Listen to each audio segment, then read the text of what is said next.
Hey guys, Pops Thompson here. I'm going to go off topic here a little bit today, and I'm going to talk to you guys about radios. I drive a Jeep, so one of the Jeep clubs said, hey, when we go off trails and stuff like that, it's a good idea to have a radio in the Jeep. So I was going to put a CB in. I'm an old CBer from way back when, and they said, nobody really uses CBs anymore. We use this new type of radio called a GMRS. And what that is, it's kind of it goes point to point radio talk. It's called simplex. It also uses repeaters similar to the way a ham uses a repeater. Not a ham, but similar. Um, the only thing is you have to set those things up. And I'll talk about that in just a minute.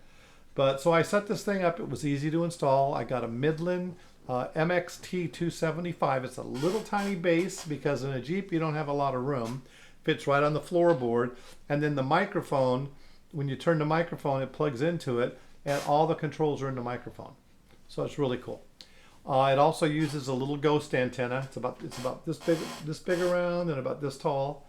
And it fits right outside in front of the window of the Jeep. And I had to buy a third-party mount for it, especially for a 2018 JL, which is what I drive. And it was a pretty little mount, all black powder coated and everything.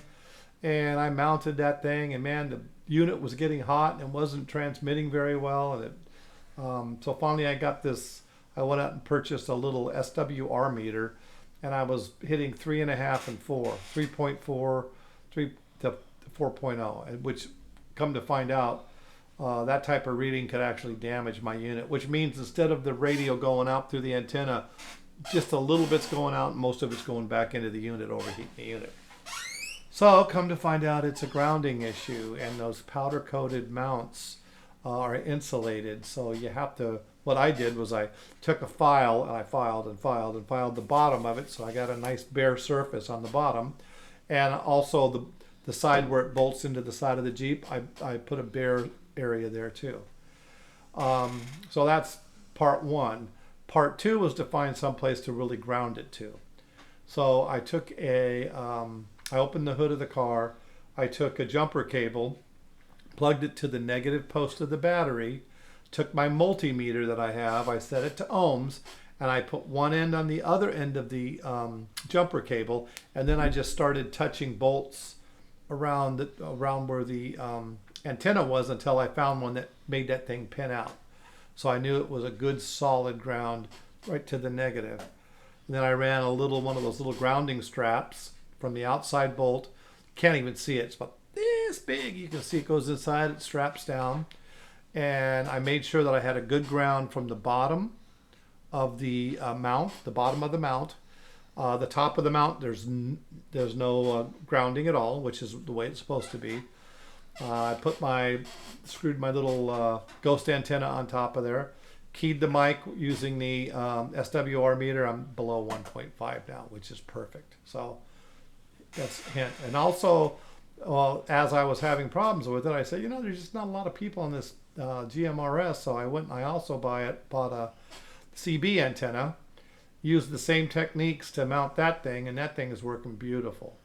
So I got a CB antenna now, and I've got a GMRS antenna. Okay, so now one of the things we can do with GMRS, these little walkie-talkies, I got a couple of these. These, you can get two of these. And let me see what this model number is one more time. This is going to be the Baofeng GM15 Pro. And then I also got, by accident, I bought this one. This is the UV9G Baofeng, which actually is kind of cool because you can set it up in channel mode, and you can change channels and do all kinds of weird stuff with this. But one of the things I found out with this is, while I'm trying to set up repeaters, I went to mygmrs.com and looked up repeaters in the area. Thought I had everything set up correctly, and I can hear people talking on repeater 3 on this thing, but I'd be danged if they could hear me.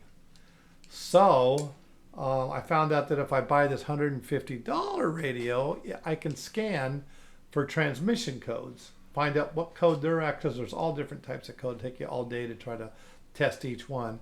So I was going to get one, much more expensive one. And then I realized on this one here, which is the GM15, it has a seek function. You can check for CT codes or DS codes. And so I turned it on channel 17, which is my repeater channel. This is actually repeater 3. Or channel 25 on this particular unit, and I let it run. I actually plugged the charging cable into it and just let it run because there wasn't anybody really talking. Every once in a while I hear people like they're sitting next to me talking on this thing, but they can't hear me. So I let that thing run, and once it caught someone talking, it was at 141.3 hertz. So I changed the transmission code on this to 141.3 hertz, and now they can hear me. Not very good. And I went downstairs and changed my radio downstairs in the Jeep to the same thing. And come to find out, I'm in a town called Crossroads, Texas. And the repeater itself is all the way in Dallas. So it's a good 35, 40 mile hop. So these little handheld radios, I'm upstairs, I do have a big antenna. This one's got a big one.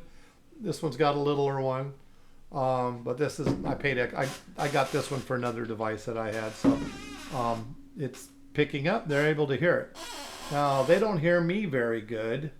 But I hear them beautiful because they're right next to the repeater. They're out in Dallas, and they come over to me. I have to transmit all the way out there and transmit all the way back for them to hear me. So not a good quality, but at least I figured it out. So you do not need to go spend $150 on a scanning radio, which is what I was about to. Even Copilot, I was on Copilot all day.